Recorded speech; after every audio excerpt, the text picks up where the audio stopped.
My dog never says please.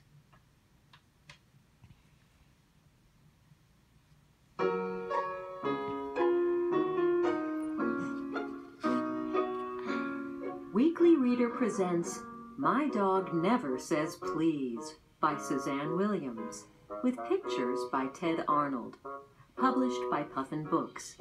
When you hear this sound, turn the page. And now we will begin our story. We just sat down to supper. I was hungry enough to eat Snow White's poisoned apple. "Pass the potatoes," I called out. Ma raised an eyebrow. "Mind your manners, Jenny," she scolded. "That's no way to ask." Then my pipsqueak brother Jack piped up.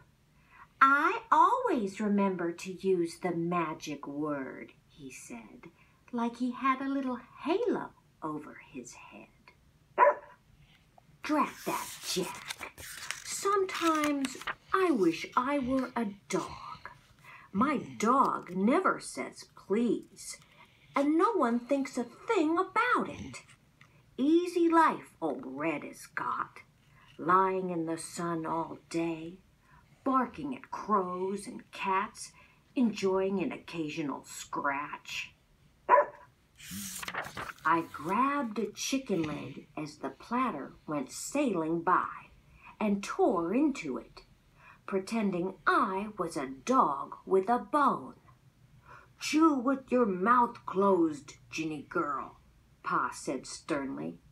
"No one wants to see what's going on inside your mouth." "And use your napkin," added Ma. "You've got gravy on your chin." "Jenny's disgusting," said Jack, making a show of cutting his chicken into teensy little bites. I spit out a piece of gristle and swiped at my mouth. Wish they'd all just leave me alone. Old Red eats with his mouth open, and he never uses a napkin. They don't pick on him. Why couldn't I be a dog?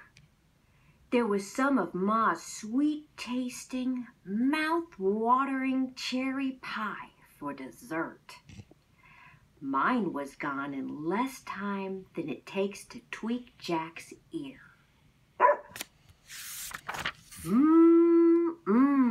I said, running my tongue over my plate to get the last sticky drops of cherry juice. "You sure make the best pie in the world, Ma. How about a second helping?" "Jenny May Perkins," said Ma, "you're hopeless. It's not good manners to lick your plate, and one helping of pie ought to be enough for a girl your size."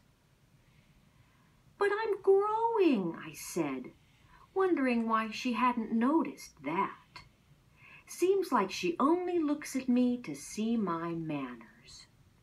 Anyway, what's wrong with licking your plate? It's a sign of respect. Shows how much you like something. My dog licks plates, and everyone pats him and tells him he's a good boy. Lucky old Red. I excused myself and hightailed it out of there, fixing to grab my jump rope and go outside. But Ma had other ideas. She poked her head inside my room. "Seeing how you're done with supper," she said, "you can get started on this room of yours. Looks like a tornado went through here." "Aw, Ma," I said, "I like it this way. Everything's right where I can see it, instead of hiding away in drawers." Ma just gave me one of her looks, the kind that would burn a hole through an iron safe. While I was picking things up, old Red helped himself to my bed. He scrunched up in the covers and settled down for a snooze. I scowled. "Why don't you get out in the yard and clean up your doghouse?" I told him. But he just stretched and rolled over so I could scratch his belly. What a life he's got. I finished my room, grabbed my jump rope, and headed for the back door, figuring to sneak out quietly before Ma could see me and think up something else for me to do. I had one foot out the screen door when Jack, that little tattler, started hollering. "Ma!" he bawled. "Ginny's going outside in her bare feet." "Ginny May," Ma called, "put something on your feet. Pa's been hammering out back and there's likely to be nails around. First thing, you'll go poking one through your foot." "Shoot, Ma," I said. "Shoes crowd my toes." Truth is, I didn't know where my shoes were, now that my room was all cleaned up. "Don't argue with your Ma," Pa said. "Go put your shoes on." I let go of the screen door. Old Red must have heard it squeal, 'cause all of a sudden he streaked by, almost knocked me over as he pushed it open and leaped outside. I sure didn't notice any shoes on his feet. Talk about unfair. Seems to me a dog's life is much better than mine. And the more I thought about it, the madder I got, till finally I just sort of boiled over. "You treat old Red better than you treat me," I yelled, "correcting my manners and making me work all the time. And I hate wearing shoes. I want to be a dog."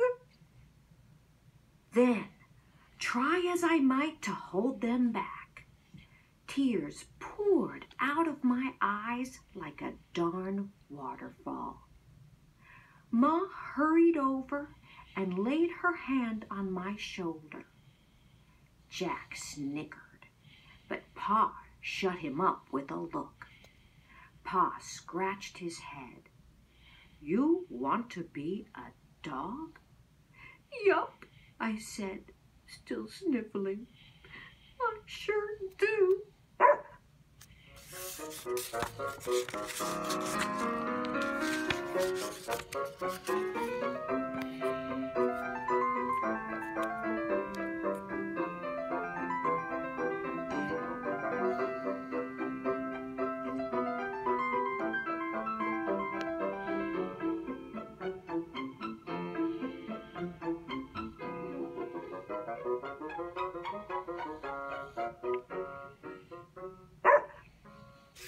And that's how I, Ginny May Perkins, ended up sleeping in a doghouse and begging for scraps. Old Red's real good about sharing, though. I think he's even given me some of his fleas. But I do miss Ma's cooking. Right now, I hear pork chops sizzling through the open window. Ma must be getting supper ready. Sure does smell good. Maybe she'll save me a bone with a little meat on it. There's lots of black clouds coming our way. Looks like it might rain. I wonder if this doghouse leaks. Pa says I can go back to being myself anytime I've a mind to. So maybe I'll just saunter on in and wash up for supper. But if that brother of mine dares to say even one teensy little word, why, I might just haul off and bite him on the leg. The end.